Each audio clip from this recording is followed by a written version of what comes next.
E aí, pessoal, bem-vindos à nova edição do Pilha de Gibis, mais um podcast do site Arte Final. Você já acessou o Arte Final hoje? www.artefinalhq.com.br. Lá tem os episódios anteriores do Pilha de Gibis, tem episódio dos 7 Jagunços e muito mais. Eu sou o Marcos e estou mais uma vez com o Vitor Azambuja. E aí, gente? E pela primeira vez aqui no Pilha com o Luigi. Matando com eficiência e dignidade. E aí, pessoal, beleza? Beleza. Bom, Luigi, fala aí qual vai ser o gibi que nós vamos falar essa semana. Bom, é o Justiceiro, que saiu na coleção da Salvato Vermelha, dos heróis mais poderosos da Marvel. É a edição número 24 dessa coleção. Ela republicou Justiceiro Ataca Duas Vezes, de Gary Conway e Ross Andru, e Círculo de Sangue, Steven Grant e Mike Zeck. Respectivamente, são as duas histórias que, assim, a origem do personagem, né? Lá atrás, na revista do Homem-Aranha, e a minissérie Círculo de Sangue, em 5 edições, que relançou o personagem, assim, e mais ou menos reformatou o personagem para mais ou menos o que a gente conhece hoje em dia, sabe? Inclusive com o visual do Mike Zeck, né? Cara, assim, um dos meus favoritos é Monstro de Última Caçada de Kraven, de Guerras Secretas. Assim, eu tinha medo de reler esse quadrinho, assim, a segunda temporada do Demolidor, ele pega um pouco que a história, essa do Círculo de Sangue começa na prisão e, de certa forma, ela se aproveita dessa história, sabe? É bem legal, cara. Nessa época, né, com essas histórias, o pessoal fala muito dessas histórias do Justiceiro, mas eu só fui virar fã do Justiceiro mesmo com as histórias do Garth Ennis, né? Eu lembro quando eu colecionava, o Justiceiro saía em Super Aventuras Marvel, aquela fase lá com os desenhos do Romitinha, principalmente. Eu acho que é a primeira lembrança que eu tenho do Justiceiro. E eu nunca... Era sempre uma história que eu pulava. Nunca foi das que me atraíam mais. Mas você chegou a ler essas edições também? Essas edições mais antigas que o Luigi falou, Vitor? Sim. Comecei a ler o Justiceiro... Eu não me lembro se foi com Super Aventuras Marvel, nessa fase aí que você pulava. Eu tenho boas lembranças dessas histórias da Super Aventura Marvel, porque não é um justiceiro puramente psicopata, que dá tiro em todo mundo. Ele é um cara que é um estrategista, ele se disfarça, ele planeja, ele investiga, ele vai atrás dos cabeças, dos chefes, né? Ele não é só um cara que sai por aí mandando bala. E eu herdei algumas edições, várias edições, na verdade, do Justiceiro do meu primo, de um primo mais velho que eu tenho que mora em outra cidade, que ele estava fazendo a coleção e ele me deu. E ele tinha aquela minissérie também do Steve Grant e do Zeck, O Retorno ao Grande Nada, que era um graphic. Ele tinha essa história do Círculo de Sangue numa Justiceiro especial número 1, que a Abril lançou, que não tinha nada na capa, acho que só tava Justiceiro escrito, né? E ele tinha algumas edições do Justiceiro que eu nunca mais vi, que eram em formato magazine, mesmo formato da Espada Selvagem do Conan, o Justiceiro em preto e branco, com papel jornal. Até na época eu não entendia por que tinha saído assim as histórias do Justiceiro, depois que eu fui descobrir que esse formato magazine, ele não entrava no Comic Code Authority, né? Não tinha censura. Imagino que seja por isso que a Marvel fez uma experiência de lançar algumas histórias assim. Eu gosto desse Justiceiro, o Justiceiro dessa fase. Aí fiquei uns anos sem ler. Não, minto. Eu li até a fase do Justiceiro, o Homem da Máfia, que ele vira capo de uma família mafiosa, que já era uma fase bem ruim do Justiceiro. Ele de rabo de cavalo, né? Isso, Justiceiro de rabo de cavalo. Aí é horrível. Ele mata o microchip em algum momento, ele briga com o microchip e ele acaba matando o microchip trai ele, uma coisa assim, aí ele vira mafioso. Li aquela fase do Justiceiro Anjo. Nossa. Cara, você não precisava citar isso aqui não, velho. E aí eu acho que as últimas coisas que eu li foi a fase do Garth Ennis. Depois não tô lembrando de ter lido nada que veio depois do Garth Ennis, exceto algumas histórias perdidas com crossover, né, com os outros heróis. Cara, o Justiceiro, assim, nem tanto assim em termos de história, assim, você pegar tem uma história clássica, uma história icônica e tal, mas assim, o Justiceiro, de certa forma, assim, como um ícone, como o personagem bruto, assim, nesse formato, é meu personagem favorito na Marvel, cara. E eu peguei essa história Círculo de Sangue em Super Aventuras Marvel, e depois ela foi compilada nesse especial que você falou, pela Abril, saiu aqui em junho de 90, E essa história do Justiceiro Especial é bem interessante, que ela... Na verdade, eu acho a compilação melhor do que essa da Salvato Vermelha, porque ela tem umas histórias ele como coadjuvante no Homem-Aranha, que tem a história do julgamento dele, que ele não quer ser julgado como um louco, sabe? Ele quer condená-lo. Ele diz, não, mas ele é louco, tal, é inimputável. E tem uma história, assim, que ele lembra muito esse tipo de coisa que aconteceu recentemente nos Estados Unidos, né? Do metralhador do Mandalay Bay, né? Que ele fica em cima de um prédio lá, atirando a esmo, assim, em pessoas que, por exemplo, jogavam o lixo na lata do lixo, ou briga de casal, assim, conjugal, sabe? Assim, qualquer desvio, assim, de conduta que não necessariamente fosse um crime, assim, doloso, alguma coisa nesse sentido, ele matava, assim, sabe? Quer dizer, ele tinha essa faceta psicopata. Essa história do Círculo de Sangue, que o do Steven Grant e Mike Zeck, ele, de certa forma, ele faz uma filtragem no personagem, sabe? Transforma ele mais num anti-herói, assim. Ele começa mesmo como vilão, né? Nessa história do Homem-Aranha. E, cara, eu segui, eu virei fã quando li essa história originalmente. Essa série que foi no formato magazine, já era do Carl Potts, que foi editor do Círculo de Sangue, que relançou o personagem, e tinha lançado o Jim Lee, né? O Jim Lee que fazia arte, assim, cara. E pronto, aí o Justiceiro, nessa fase me pegou, cara, que era o Justiceiro botinhas brancas, luvinhas brancas, com aquela faixa na cabeça branca. Aquilo é muito bom. Recentemente eu comprei, bicho, um encadernado, saiu aqui. Aqui não, saiu lá fora nos Estados Unidos, que reúne essa fase The Punisher War Journal, do Carl Potts e Jim Lee. Um catatal que reúne essa série de 88, da 1 a 19, Punisher Anual número 2. De linha aqui, cara, já com o pé na porta. Cara, uma edição muito boa. Foi um pouco cara, mas, cara, eu sou muito fã disso aqui e eu desisti. Isso aqui talvez não saia aqui no Brasil. Foi lançado agora aquele Paladinos Marvel, né? A coleção histórica Marvel. E eu acho um desserviço essa coleção em específico.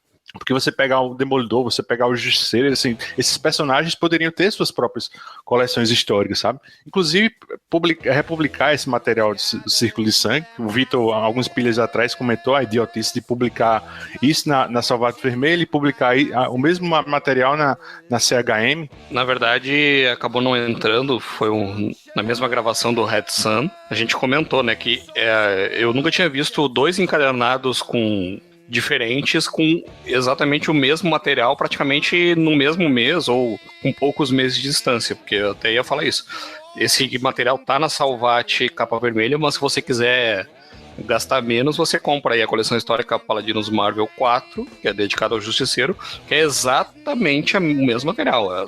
As 2 histórias que saíram com Homem-Aranha e o Círculo de Sangue. Olha, essa aí a Panini merece um prêmio, viu? Como eu disse, o personagem eu acho que sustenta uma própria coleção histórica Marvel. E recentemente a do Wolverine, assim, que pra mim foi a melhor coleção histórica até agora lançada, tem umas formatações dessa coleção que é muito esquizofrênica. Os caras escolhem umas coisas que não combinam, sabe? Cara, isso me incomoda muito meu toque. Aí o cara poder lançar uma coleção histórica Marvel dessa com esse quadrinho mesmo assim, que eu falei, do Carl Potts e Jim Lee, sabe? Que era muito bom isso aqui, cara. Começa a trabalhar isso aí, o microchip, né? Como fornecedor de inteligência, de armas pra ele, sabe? Mas assim, você falou que a mesma edição tem... Eu me lembrei de uma coisa, cara. Eu tava lendo comparando essa minha edição do Justiceiro Especial, da Abril, em formatinho. Aí tem uma cena lá quando eles estão na rebelião, na fuga lá. Aí um dos guardas lá tá feito como refém. Ele diz pro cara lá, por favor, não me mate. Aí na edição da Panini, da nova tradução, da Salvat, eles, cara, tem filhos e tal. Aí nessa edição do Justiceiro Especial da Abril, o cara pegaram e botaram, enfeitaram esse balão e botaram. Cara, não mata, eu tenho 8 filhos. Maravilhas da tradução em português, né? Não é só a tradução, é uma adaptação. Às vezes o negócio fica legal, às vezes fica cagado, mas deixa mais divertido de qualquer forma, né? Pra quem é novinho, vou fazer um jabá pra um outro podcast, tá? Mas tem uma edição do Confins do Universo muito bacana com o JP Martins, que fala exatamente sobre esse tipo de coisa. O JP, ele tinha o hábito de... O JP é um tradutor histórico da época da Abril ainda, né? E ele tinha o hábito de querer reescrever ou ser coautor das histórias, né? Então tem coisas maravilhosas, né? E além de ser coautor, ele tem aquela tara de ser personagem, né? Sempre tinha um coadjuvante ali que era o JP, né? Sim, sim.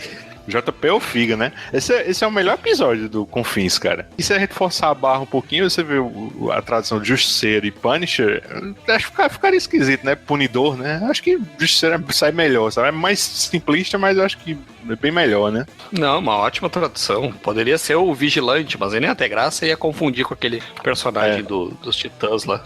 E sobre a história em si, vocês acham que ela definiu bem o personagem, tanto nesse Retorno ao Grande Nada quanto ao Círculo de Sangue, ela captura bem a essência do personagem ou foi talvez uma leitura diferente do Justiceiro? Eu acho que esse foi o ponto de virada para o Justiceiro se afastar um pouco dos heróis do universo Marvel e ser um personagem solo, né? E ele funciona melhor assim. Até hoje eu não gosto das histórias do Justiceiro que acabam envolvendo os outros heróis da Marvel, até porque eu acho muito ridículo quando o Homem-Aranha e o Demolidor encontram o Justiceiro e não tentam prender ele, né? O cara é um assassino, psicopata. Como personagem eu gosto dele, mas ele é um assassino psicopata, tinha que estar na cadeia, no mínimo. E aí aparece lá todos os heróis da Marvel junto com ele e ninguém quer prender esse filho da puta, né? Então eu acho que essas histórias do Grant e do Zack, além de serem muito boas, principalmente pela arte do Zack, né? Que é fantástico. Elas têm essa vantagem de ter colocado o Justiceiro fora do universo Marvel, que depois a Marvel viria de novo a fazer isso com o Justiceiro Max, né? Mas não é nada inédito. Cara, eu acho que esse personagem, o Justiceiro, assim, ele é um... a natureza dele sempre foi outsider, né? Porque ele é um personagem que a origem dele tá conectada com um conflito bem polêmico, que foi o do Vietnã.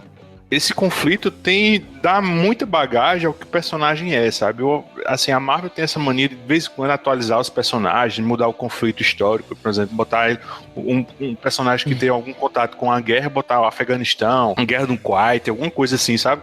E essa Justiceiro já passou por esse tipo de formatação e eu acho que não combina, sabe? Tanto que eu acho que a versão mais feliz do personagem até hoje, o Max falou ainda agora, é o do Justiceiro Max, que ele apresenta o personagem, ele é assim, bem velho mesmo, assim, ele veterano da guerra mesmo, ele já tá na casa dos 60 mesmo, você percebe que é um personagem, é um homem de ferro mesmo, cara gigante, assim, forte, mas assim, ele envelhecido mesmo, sabe? Ele tá nos últimos momentos dele, da carreira dele.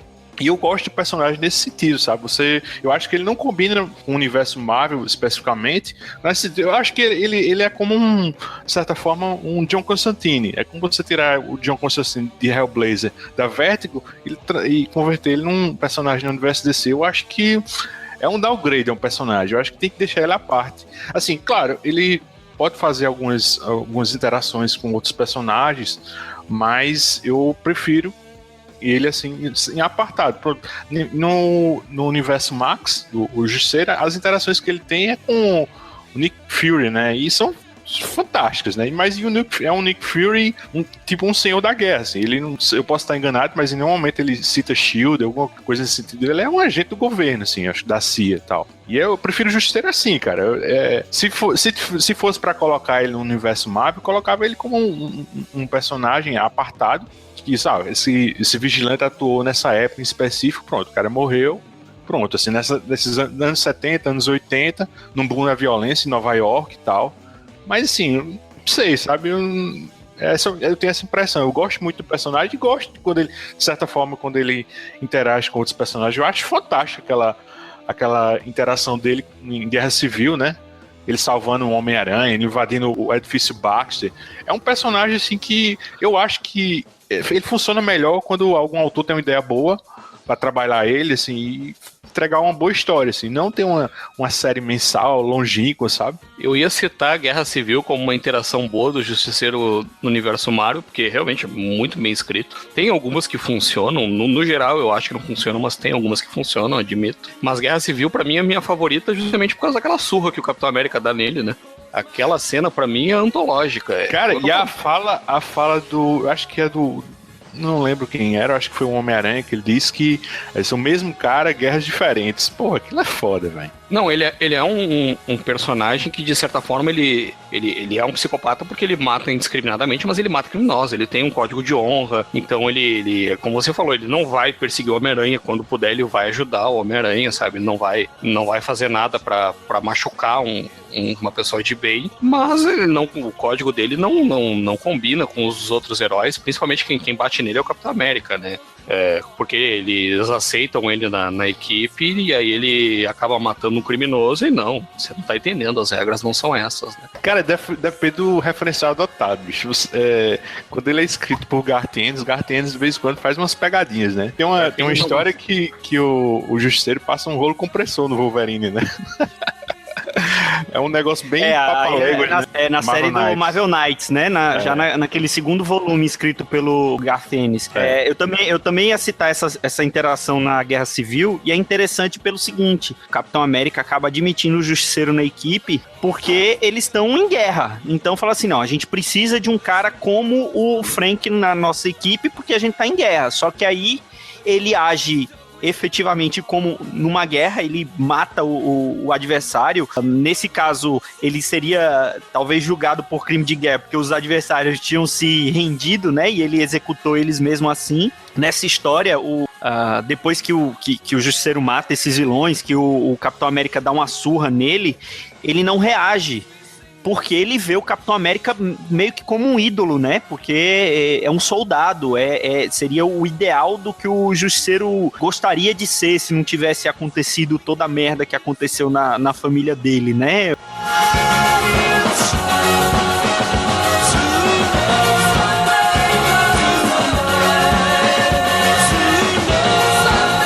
Por exemplo, eu gosto até do Rick Remender, sabe? Que ele transforma aquela história do Franklin Castle. Assim, a ideia é abominável, né? Você transformar o Frank num Frankenstein, né? Mas a história, cara, é bem divertida, né? É bem divertida. Eu gosto atualmente dessa história dele usar, por exemplo, a armadura do Máquina de Combate, né? Ali tá saindo agora lá nos Estados Unidos, ou vai começar a sair ele usando a armadura do Máquina de Combate. Eu acho, assim, que, sabe, essa iniciativa da Marvel, assim, de misturar o personagem, assim, de colocar terrenos mais fantasiosos, é pra tirar justamente essa ideia que o cara é um assassino em massa, é um psicopata ele, um Manhunter mesmo. Talvez ele não se difira nada desses maníacos, né, esses metralhadores assim e tal. Cara, tem uma passagem, por exemplo, que ilustra bem isso aí, que eu até mostrei pra vocês no grupo, assim, eu tava dando uma pesquisada, aquele filme de 88 do Dolph Lundgren, que o cara é de craqueiro mesmo, tuberculoso, e aí tem uma cena lá que ele tá preso. Aí o Lewis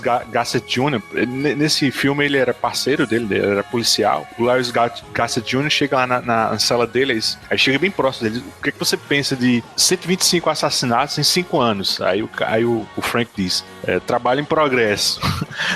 Cara, o cara não é normal, né?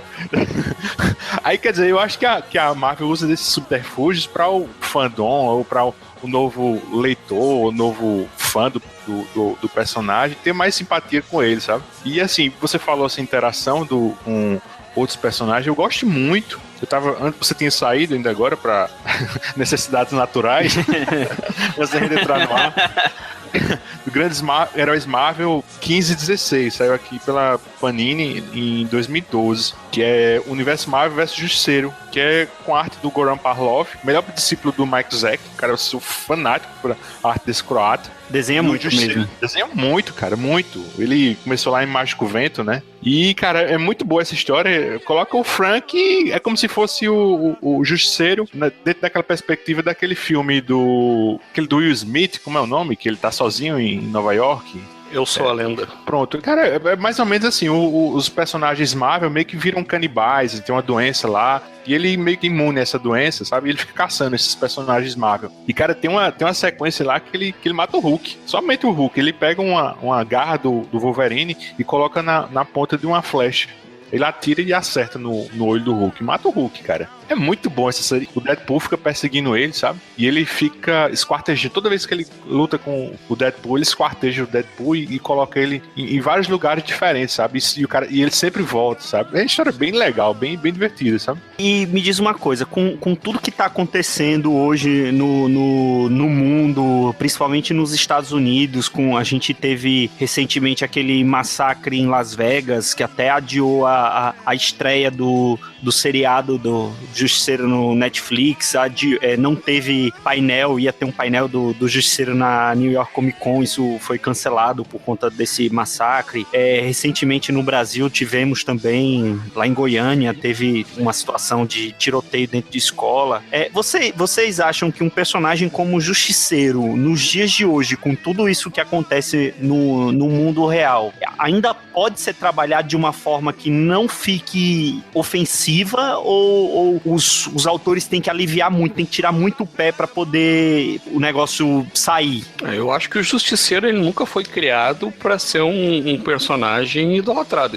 Desde essas histórias dele de origem com o Homem-Aranha, do Jerry Conway e do Rosandru, ele é mostrado como um vilão. Ele não é visto como um cara normal, saudável. Ele serve um pouco como uma crítica social. Claro que tem um equilíbrio muito difícil entre a questão da crítica social e a glamorização da violência. Só que aí o Justiceiro não tá sozinho nesse tipo de coisa. Qualquer filme de Hollywood, de certa forma, glamoriza um pouco a violência. Eu acho que o universo Marvel cinematográfico é um exemplo disso, né? Os personagens da Marvel no cinema, com raríssimas exceções, eles não têm nenhuma preocupação com a destruição que eles estão causando, com quem está sendo pego no fogo cruzado. Eles aparecem matando seres vivos, né, inteligentes, no caso. O primeiro Vingadores, eles matam quase uma raça inteira de alienígenas, né? Então acho que o Justiceiro não tá sozinho nisso. Eu acho assim, os autores não devem aliviar, porque isso não é uma coisa que aconteceu este ano um massacre não devem, eu quero dizer, não é uma tendência. Porque aconteceu esse ano um massacre lá em Las Vegas. Não, isso acontece nos Estados Unidos praticamente todo mês. Uns maiores, outros menores, alguns ganham mais visibilidade, outros não ganham tanto, porque os Estados Unidos têm um problema sério com armas. É uma cultura que gira em torno do armamentismo, né? O país é praticamente fundado nisso. Isso tanto na política interna quanto externa deles é muito difícil deles se livrarem. Eles talvez não existissem como eles existem hoje se não fosse por isso. E quando você tem muita arma na rua, você acaba deixando uma arma cair na mão de um maluco, e o maluco vai e faz uma coisa dessas, como aconteceu agora em Goiânia, que o menino tinha acesso à arma porque a mãe era policial e ele pegou a arma da mãe. Então eu acho que não vai acontecer os autores tirarem o pé, porque os Estados Unidos parecem meio anestesiados a esse tipo de coisa. E serve um pouco um personagem como o Justiceiro como uma catarse, né? Uma forma de você mostrar, olha, armas servem para matar bandidos e não pessoas inocentes, né? Que, como a gente falou, o Justiceiro tem isso, ele mata um monte de gente, mas é tudo bandido. Ele nunca aparece dando uma bala perdida num inocente, né? Então acho que ele serve um pouco até para aliviar esse tipo de sentimento nos Estados Unidos. De certa forma, como eu falei ainda agora, a Marvel assim, também distancia o personagem de cenários mais realistas ultimamente, né? Porque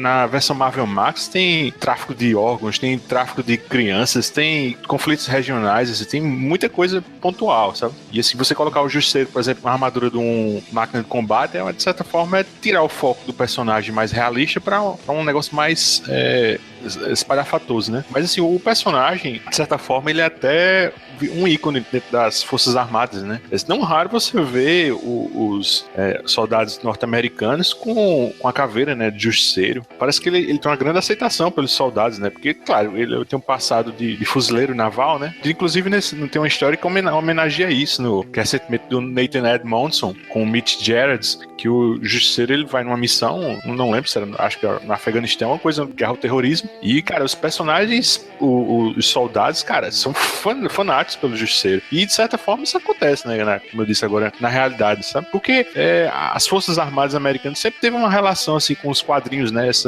Desde o tempo do Sargento Rock, né? Do Nick Fury e seus Howling Commandos. Parece que o Justiceiro faz parte disso agora, né? Parece que o soldado gosta de ler as histórias dele, sabe? Parece que se identifica, né?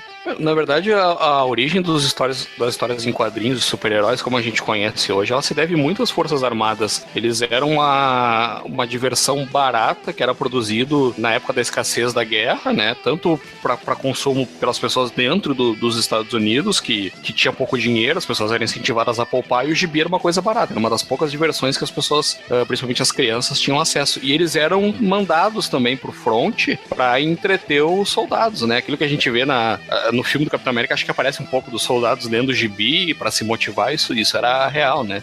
Tem mesmo uma ligação direta dos quadrinhos, dos comics com a questão da guerra nos Estados Unidos. Mas até eu queria fazer um comentário rápido, assim, que você falou. Como é que vocês lidam com gostar do Justiceiro? Eu, por exemplo, eu gosto do personagem, é um dos personagens mais antigos que eu leio, assim, mas eu sempre tive muito claro que ele é um personagem de ficção, que nada do que ele faz pode ser, ele não é aquele personagem que vai servir de exemplo, como um Batman, como um Homem-Aranha, que você pode tomar alguma coisa de valores pra sua vida, né? Eu evito, por exemplo, usar o símbolo do Justiceiro, você vê muito em loja hoje em dia, né? A camiseta preta com a caveira, eu não compro, não uso, por hipocrisia. Eu uso. Não, mas e vou pra faculdade com ela, cara, com meus alunos.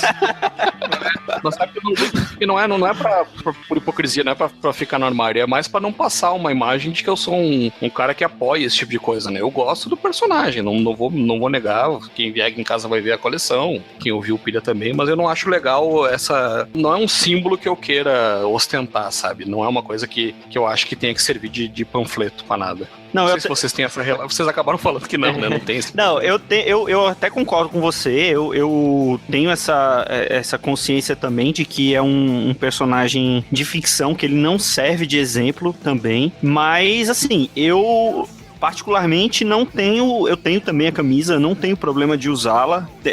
Agora, sim, eu tenho amigos que têm ele como exemplo. Que, por exemplo, não gosta do Batman porque acha que o Batman passa muita mão na cabeça dos vilões. E o Justiceiro é que é legal porque o Justiceiro mete uma bala na cabeça e pronto, resolvido o problema. Que se o Batman tivesse as bolas que o Justiceiro tem, o Coringa não tava mais aí, não tinha feito tudo isso, enfim. Cara, de certa forma, o personagem é uma extrapolação da origem do Batman, né? Porque o Bruce, ele perdeu logo cedo os pais, né? Vítima de violência também, no assassinato. E o Frank no Central Park, né? Garth Ennis, ele foi um pouquinho mais longe, disse que foi lá no conflito do Vietnã, a guerra, assim, esse vigor, assim, já tava lá dentro dele, né? Assim, essa necessidade de estar sempre guerreando, né? A morte da família dele é uma desculpa para ele continuar essa guerra, né? Porque ele quando ele volta do Vietnã, ele foi dispensado do serviço, né? Leva pra ser essa guerra, assim, porque ele gosta da guerra, né? Isso foi bem retratado naquela minissérie Born, né? Isso. Que acho que é do Garth Ennis também, né? Exatamente.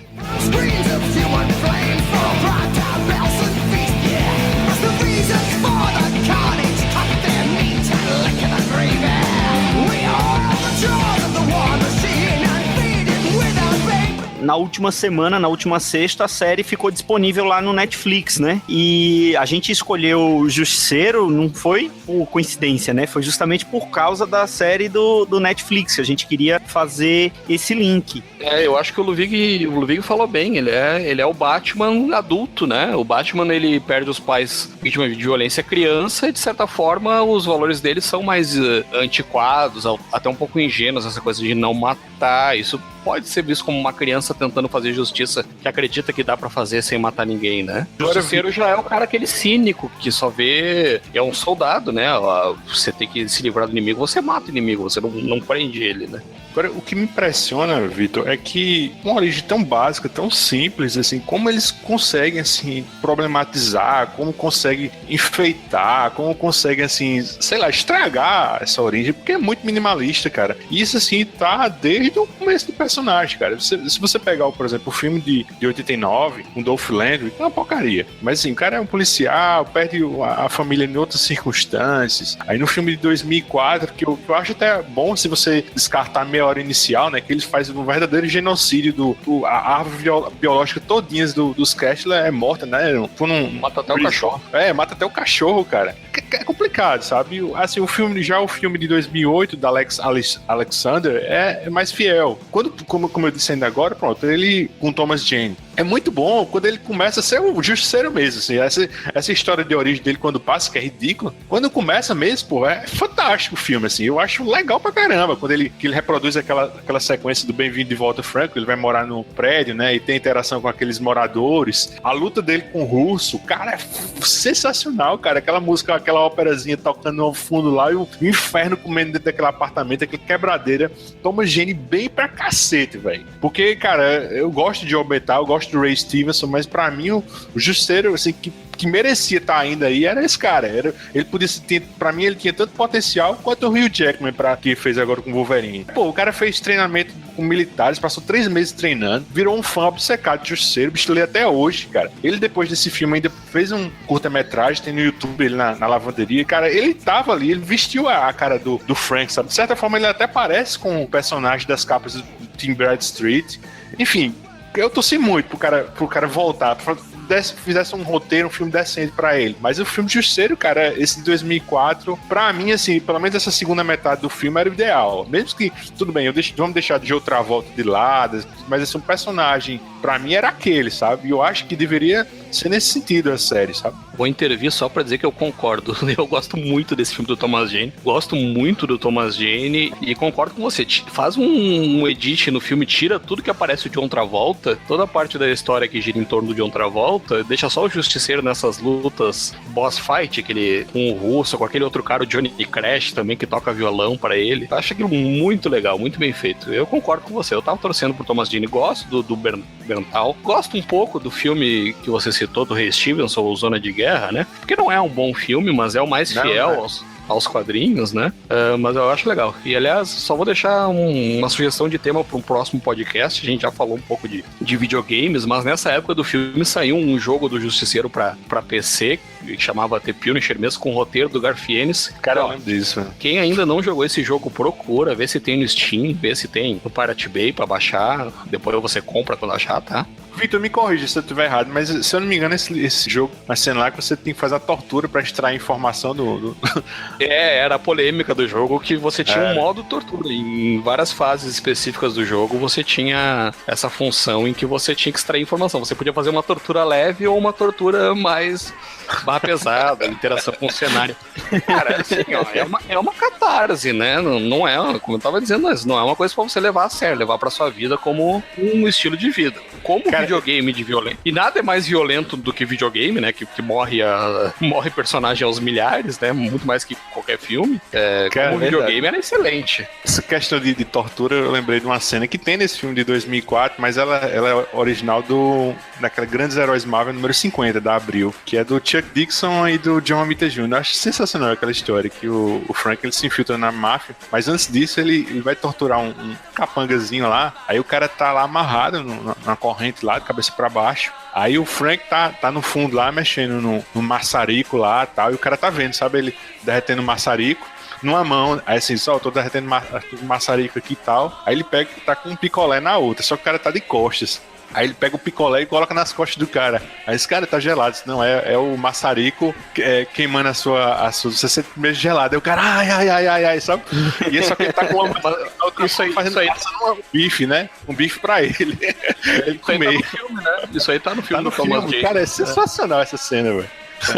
O Thomas Jane é o justiceiro mais light no filme, né? Até por isso que foi meio criticado, né? Porque saiu. E aí fizeram o Ray Stevenson metralhando todo mundo, né? E é engraçado que, assim, apesar disso, eu acho que o Justiceiro talvez seja um dos personagens melhor caracterizados, assim, fisicamente, todas as adaptações, porque mesmo a do Dolph Lundgren, ele pintou o cabelo de preto, só não tem a caveira no peito, mas ele pode se passar muito bem por um Frank Castle. O Thomas Jane, eu acho que pra mim é o que fica mais parecido com o personagem dos quadrinhos, apesar do filme. O Ray Stevenson também, ele aparenta até ser um pouco mais velho, então até encaixaria bem como um Justiceiro Max. E o Joe Berntal também ficou muito bem, ficou com aquela cara de psicopata que o Justiceiro tem, né?